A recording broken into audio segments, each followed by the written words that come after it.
오늘 본문 말씀은 예수님께서 십자가를 지시기 전 마지막 주간의 일을 다루고 있습니다.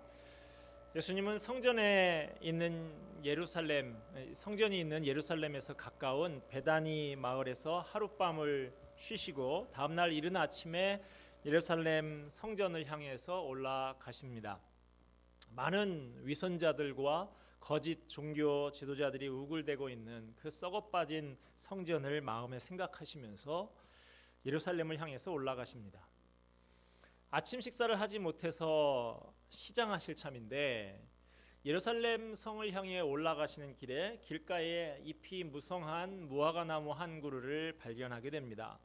그래서 혹시 저 무화과 나무에서 열매를 얻어 시장길을 면할 수 있을까 하는 마음으로 가까이 갔지만 그 나무에는 열매가 없었습니다. 그 모습을 본 예수님께서 나무 보고 이제부터 영원토록 내가 열매를 맺지 못하리라 선언하셨더니 그 무화과 나무가 말라버렸다라는 내용의 말씀입니다.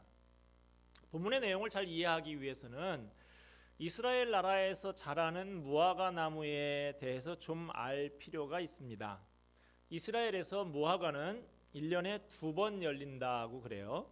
봄에는 묵은 가지에서 그대로 열매가 생깁니다.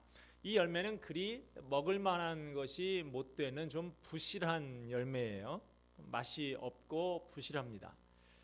그리 먹을 만한 것이 못 되는 것이긴 하지만 그래도 시장한 사람들은 이 열매라도 먹고 잠시 시장길을 면할 수 있을 만한 그런 열매입니다. 그리고 나서 여름철 이후에 가을까지 본격적으로 진짜 열매가 달리기 시작을 합니다. 이것은 새로 나온 가지에서 달린 열매. 노랗게 익어가면서 냄새도 좋고 아주 먹기 좋은 맛있는 무화과 나무 열매를 얻을 수 있게 됩니다. 그러니까 무화과 나무는 봄철에 이른 무화과, 좀 맛 없는 열매를 맺고 여름부터 시작해서 가을에는 맛있는 무화과, 제대로 된 풍성한 열매를 맺는 거예요. 이처럼 무화과 나무는 봄부터 가을까지 그것이 맛이 있든 없든 간에 늘 열매를 맺는 특성이 있어요. 그러니까 잎사귀가 무성하게 있는 나무에 가면 일반적으로 열매를 기대할 수 있는 것입니다. 지금 예수님께서 무화과 나무에서 열매를 기대하셨다라고 하는 이 시기가 바로 지금 우리가 겪고 있는 요맘때쯤입니다. 춘분이 지나고 6월절이 얼마 남지 않은 바로 이맘때쯤이에요. 마가복음 11장에 나오는 병행구절에 보면 제철이 아니었다 그러는데요. 그 말은 맛있고 풍성한 열매를 맺을 가을이 아니고 봄이었다 그 말입니다. 봄이지만 무화과 나무에 잎이 무성하니까 이때쯤에도 무화과 나무에 열매가 있는 경우가 많이 있어요. 그래서 충분히 열매가 있으리라고 기대할 수 있었던 상황인 것입니다. 그런데 가서 보니까 열매가 없었다라고 하는 말이죠.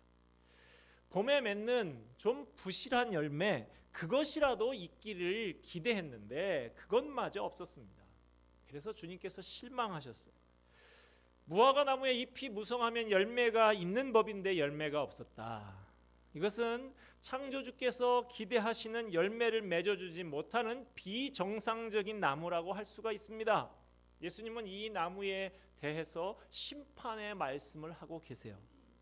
여기서 중요한 것은 이 무화과 나무에 열매가 있었느냐 없었느냐 하는 그 중요한 것보다는 예수님이 이 말씀을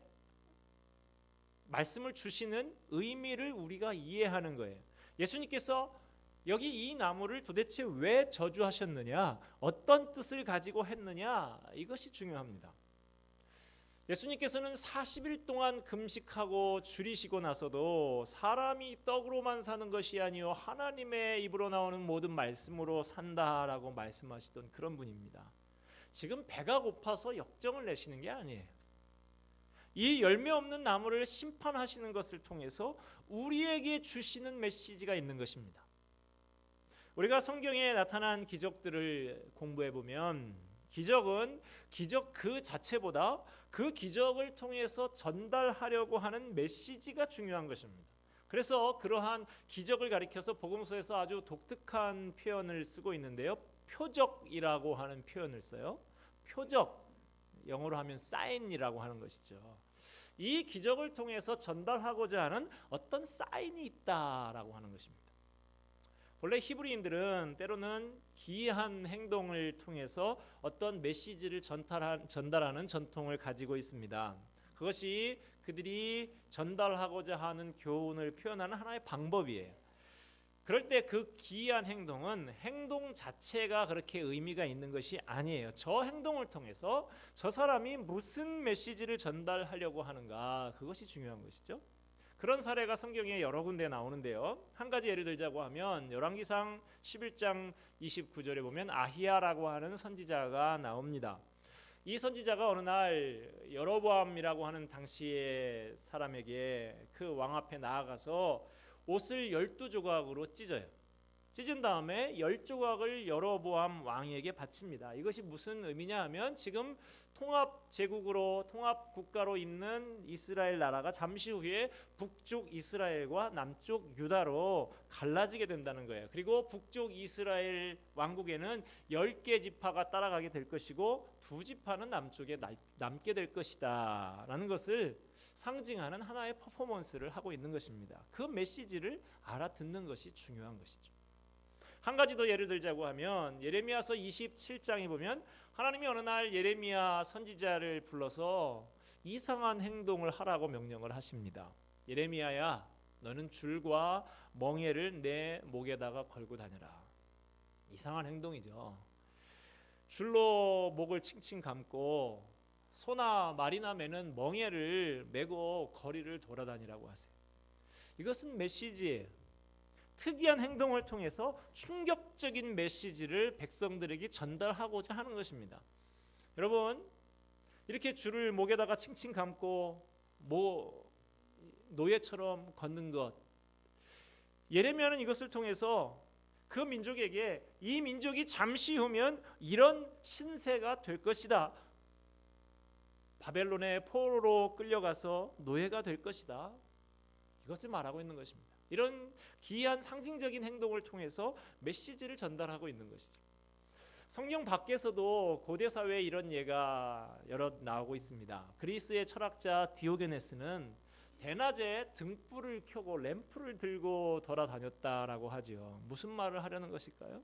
세상이 너무 어둡고 캄캄하다는 것이죠. 정신들 차려라 이것이죠. 자, 예수님이 어느 날 지나가던 길가에 무화과 나무를 보고 저주하셨습니다. 이 사건을 통해서 전달하려고 하는 메시지는 뭘까요? 첫째, 예수님이 누구신가 하는 것을 전달하고자 하는 것입니다. 길거리를 지나가다가 나무더러 나무야, 너는 이제 영원히 열매를 맺지 못할 것이다 그랬더니 그대로 되었다는 거예요. 도대체 이분이 누굽니까? 길거리의 나무에 대해서도 명령할 권한을 갖고 계시고 이분 한마디면 나무조차도 복종하는 이분은 대체 누굴까요? 그분은 바로 이 나무를 만드신 분, 나무를 다스리시는 분, 이 나무가 기대를 저버렸을 때 그 나무를 심판하실 만한 권한을 가지고 계신 분이다라는 것입니다. 예수님은 창조주이시다, 예수님은 통치자이시다, 예수님은 심판자이시다. 바로 이것이 오늘 기사가 주는 메시지예요. 예수는 창조주요, 통치자요, 심판자이시다. 식물만 그랬습니까, 여러분? 예수님이 배를 타고 가다가 파도가 일고 바람이 불어오니까 어떻게 하셨습니까? 파도여 바람아 잠잠할지어다. 파도도 바람도 그분에게 복종을 합니다. 그때 사람들이 묻잖아요. 도대체 저분이 누구냐? 저분이 누구시기에 바람과 파도까지도 복종하는 거? 그는 이 바람과 파도를 만든 분이시다. 그리고 이것을 다스리시는 분이시다. 이것을 보여주신 것입니다. 뿐만 아니라 어느 날 귀신 들린 사람을 보고서 그 안에 귀신을 향해서 명령을 하시죠. 나와라. 그래서 저 돼지떼에 들어가라 하니까 돼지떼에 귀신이 들어가서 물속에 뛰어들어 몰사하는 장면도 복음서에 기록이 되어 있죠. 도대체 영들을 부리시는 분, 그분은 누구십니까? 그 영들을 지으신 분, 그리고 그 영들을 통치하시고 심판하시는 분, 그분은 창조주이시고 심판주이시다라는 것을 보여주는 것입니다. 뿐만 아니라 사람이 죽었습니다. 나인성 과부의 아들이 죽었을 때 예수님께서 그 청년을 향해서 명령하십니다. 청년아, 내가 내게 명하노니 일어나라. 그랬더니 죽은 시체가 벌떡 일어났습니다. 시체까지도 복종하는 이분, 사람에게 생명을 주시기도 하고 생명을 거두시기도 하고, 그리고 다시 영원한 생명을 줄 수 있는 분, 도대체 이분은 누굽니까? 그분은 생명의 창조주요 통치자요 생명을 심판하실 수 있는 심판자다라고 하는 것이 이 기적이 보여주고 있는 메시지인 것이죠. 오늘 이 무화과 나무의 사건을 통해서도 그분이 한번 말씀하시기만 하면 식물조차도 복종을 합니다. 식물을 만드신 분이시기 때문에 그렇습니다. 그 식물의 주인이 되시기 때문에 그렇습니다. 그분은 창조주세요. 만물을 만들고 나서 그냥 손을 떼고 알아서 돌아가라 하시는 그런 이신론적인 하나님이 아니시라 여전히 그 만물을 간섭하시고 다스리시는 분, 그리고 그 지으신 만물이 창조주의 의도를 거스릴 때면 그 만물을 심판하시는 분. 여러분, 우리가 정신 차려야 됩니다. 저와 여러분도 하나님의 의도대로 창조된 피조물이 분명할진데 내 인생이 창조주 하나님의 의도하신 대로 살지 못한다고 하면 무화과 나무를 향해서 심판하시던 그분이 바로 우리를 심판하실 수 있는 하나님이시라는 거예요. 요즘 규제 개혁이 우리 사회와 정치권의 이슈인데요. 며칠 전에 박근혜 대통령이 규제 개혁 끝장 토론, 그래서 7시간이 넘게 사람들을 모아놓고 토의를 하는 그 장면이 언론에 보도되기도 했는데요. 저도 그 자리에 좀 있고 싶더라고요. 우리 이 옆에 작년에 드림하우스 저걸 건축하다 보니까 규제의 집합과 같은 곳이 이 땅이더라고요. 얼마나 규제가 많이 있는지, 층수도 규제가 있어요. 전체 높이도 규제가 있어요. 전체 면적도 규제가 있어요. 건폐율, 용적률 규제도 있죠. 인접대지와의 개발을 묶어서 해야 된다는 그런 규제도 있어요. 이 건축물 사용하는 용도에 대해서도 일일이 규제가 있어요. 심지어 옥상 모양까지도 우리 마음대로 못하고 하라는 대로 한 겁니다. 저게. 그런 별의별 규제가, 수십 가지의 규제가 저기 얽혀 있는 땅이 이 땅이. 설계 단계에서부터 까다롭게 규제를 적용하고 한 층을 올릴 때마다 검사를 합니다. 그리고 다 지은 다음에 준공 단계에 가면 전기 검사, 통신 검사, 상하수도 검사, 가스 검사, 소환 검사 다 받고 나서도 또 특별 검사까지 받았어요. 저 조그만 건물 하나 짓는데. 그런데 이 검사를 받을 때마다 중요한 게 뭐냐? 설계도죠. 설계도를 기준으로 해서 검사를 합니다. 설계도대로 되지 않았으면 다 뜯어 고쳐서 다시 해야 되는 것이죠. 저는 그때마다 이런 생각을 해봤습니다. 우리 인생도 주님 앞에서 하나님께서 우리에게 이렇게 말씀하신다면 어떨까? 네 인생은 내 설계대로 되지 않았구나. 창조주의 의도대로 되지 않았네요? 그러면 다 뜯어 고쳐야 하는 것이죠. 나를 보시면서 내 인생이 하나님의 의도하신 계획대로 안 되었다고 하면 다 뜯어 고쳐야 하는 것입니다. 여러분, 그분은 나를 창조하신 분, 나를 다스리시는 분, 그리고 내 인생이 그분의 의도대로 되지 않을 때 나를 심판하실 수 있는 분입니다. 오늘 본문은 그 메시지를 우리에게 전달해주고 있는 것입니다. 둘째로, 오늘 이 무화과 나무의 저주 사건을 통해서 전달하려고 하는 두 번째 메시지는 이것입니다. 내용이 없이 형식뿐인 종교에 대한 책망을 하고 계세요. 이 무화과 나무는 구약 성경을 읽어보면 포도나무와 무화과 나무, 이 두 가지는 이스라엘 민족을 비유하는 상징으로 가장 자주 쓰이는 것입니다. 자, 그런데 이 무화과 나무가 어떤 나무였어요? 이파리는 아주 무성한 나무였어요. 그런데 열매가 없었어요. 이파리만 무성하고 열매가 없었던 나무, 그것이 그 당시에 이스라엘 민족, 이스라엘 종교의 상태를 보여주고 있는 것입니다. 이스라엘 사람들의 그 당시의 신앙의 상태가 바로 껍데기만, 이파리만 무성하고 내용이 없는 상태였다라고 하는 것입니다. 이것이 오래된 남의 나라 이야기에 불과한 것일까요? 지금 우리의 신앙생활을 보고서는 하나님께서 어떻게 말씀을 하실까요? 자, 예배는 이렇게 많이들 나와서 곧잘 앉아 있습니다. 찬양도 곧잘 해요. 설교도 곧잘 들어요. 가끔 조는 분도 있습니다만은. 자, 누가 봐도 우리는 종교적인 형식에 어느 정도는 잘 적응하고 있는 사람들이죠. 자, 이것은 형식입니다. 여기까지는 형식이. 그러나 중요한 것은 이것입니다. 예배의 형식에 잘 적응하고 잘 참여하는 것도 중요하지만 훨씬 더 중요한 것은 예배를 드렸기 때문에 내 삶이 어떻게 달라지고 있느냐 하는 거예요. 우리가 얼마나 참된 예배를 드렸냐 하는 것은 예배 시간만 가지고는 모릅니다. 예배가 딱 끝나고 나가면서 저 주차장에서부터 차를 운전하는 태도가 얼마나 달라졌느냐. 은혜 받고 하나님의 임재를 체험하고 하나님의 영광을 체험하고 나는 이제 하나님의 주신 그 기쁨을 가지고 하나님의 뜻대로 살겠다. 하나님의 말씀을 받았으니까 이 말씀대로 살겠다 결심하고 돌아가는 차 운전할 때부터 변화가 나타나야 되는 것이죠. 주차장에서부터 전보다 더 친절하고 감사할 줄 알고 나가서 운전하는 습관부터가 달라져야 되는 것이죠. 그게 신앙생활입니다. 신앙생활의 ABC. 거기에서부터 신앙생활이 제대로 되어야 하는 것입니다. 그 다음 집에 돌아가서 가정에서 남편을 향해서 아내를 향해서 어떤 태도로 대합니까? 은혜 받은 사람답게 내 아내를 사랑하고 남편을 사랑하고 우리의 가정을 진리의 말씀 위에 든든히 세워가고 거기에서 예배의 결과가 나타나고 있습니까? 오늘 우리가 주일에 와서 은혜를 받았습니까? 비전을 얻고 용기를 얻고 새로운 힘을 얻었습니까? 그러면 은혜 받은 사람답게 내일 아침 직장에 가서 직장 생활할 때 태도가 달라져야지요.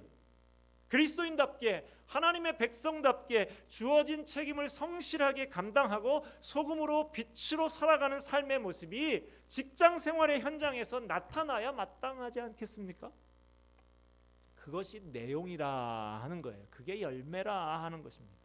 그것이 없다면 뭡니까? 잎사귀만 무성한 것입니다. 잎사귀뿐인 거예요.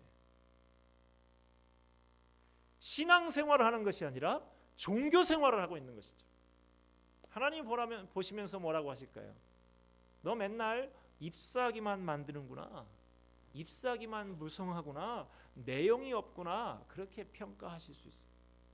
하나님의 기대하신 대로 하나님이 의도하신 뜻대로 열매를 맺지 못하는 무화과 나무, 이것이 이스라엘의 종교의 모습이었습니다. 그 당시 이스라엘 사람들의 모습이었어요.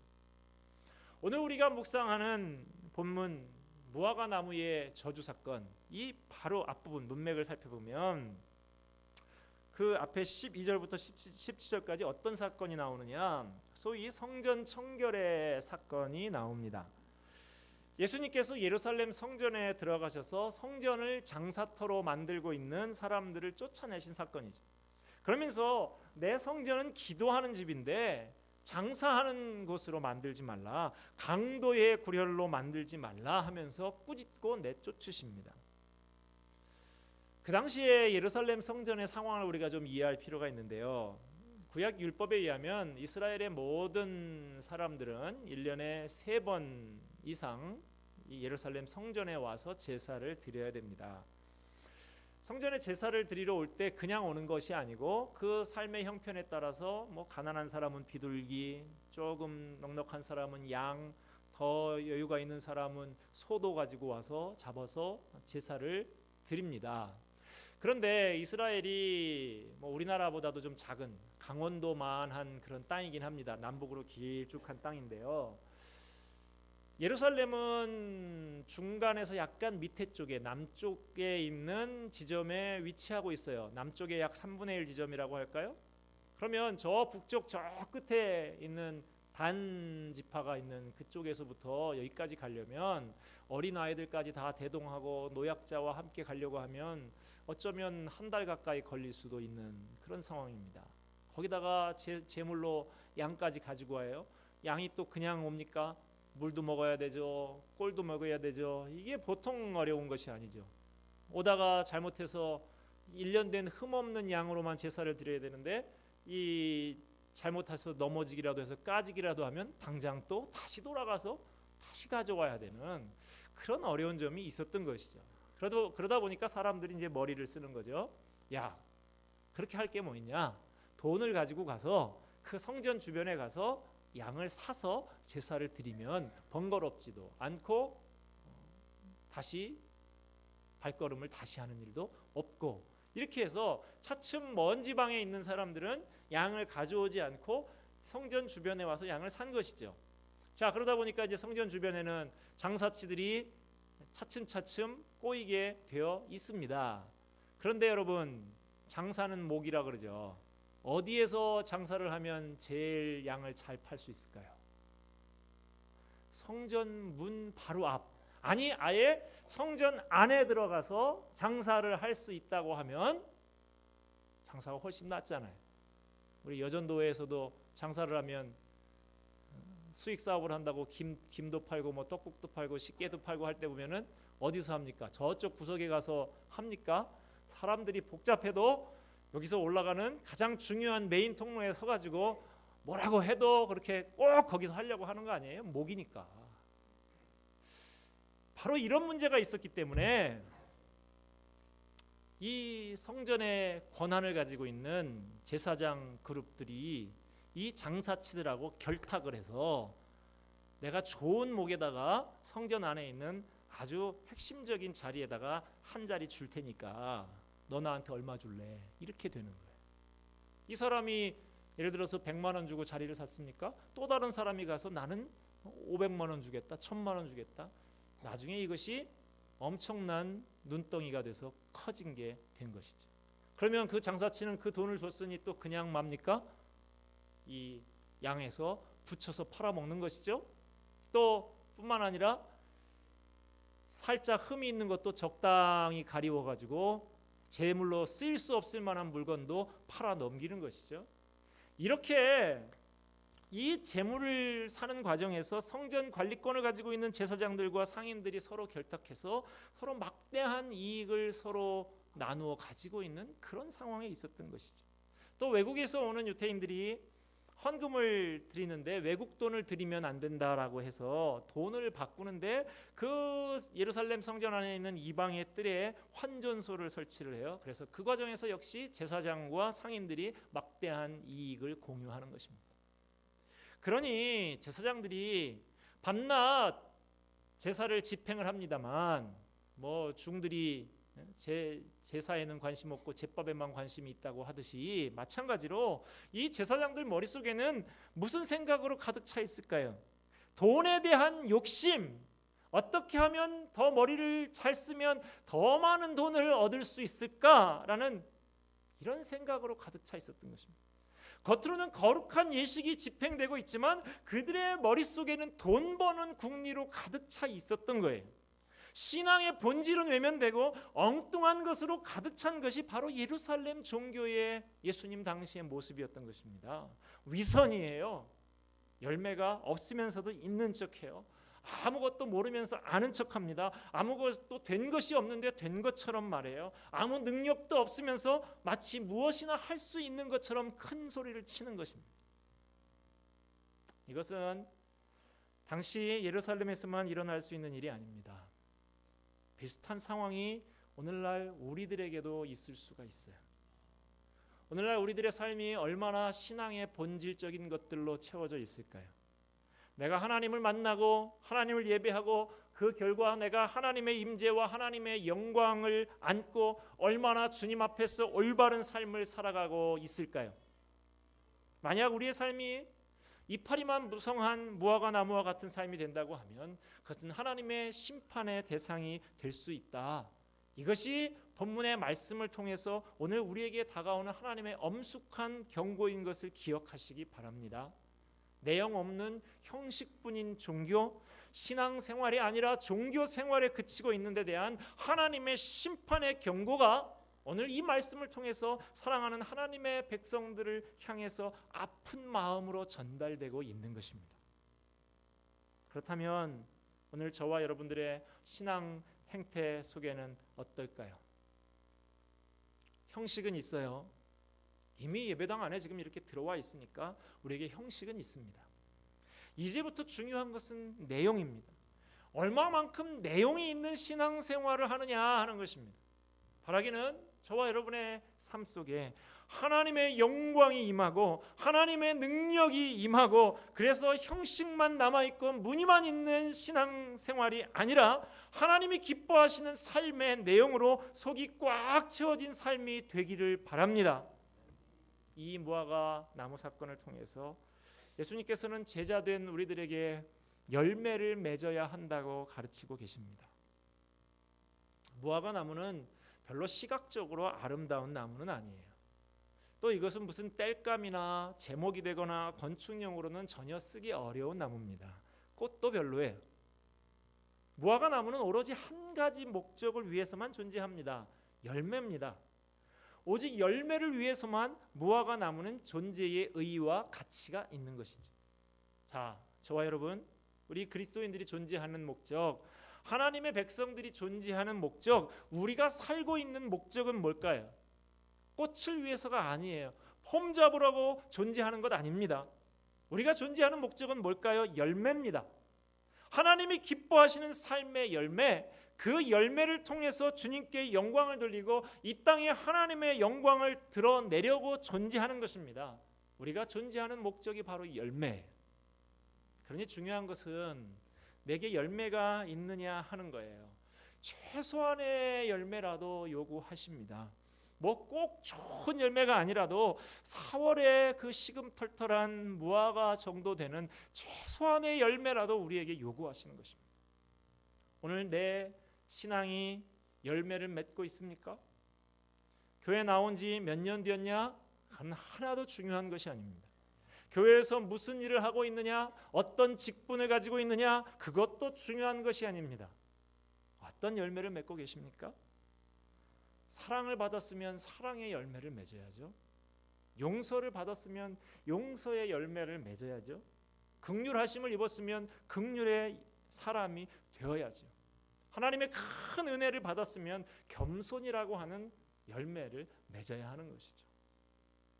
만약 내 인생이 열매를 맺지 못하는 잎사귀만 무성한 나무라고 하면 주님은 내 인생의 나무 앞에 오셔서 나를 향해서 이렇게 말씀하실 거예요. 너는 존재할 필요가 없는 사람이구나.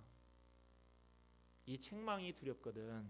이 시간 열매를 맺는 인생으로 다시 태어날 수 있는 저와 여러분이 되기를 바랍니다.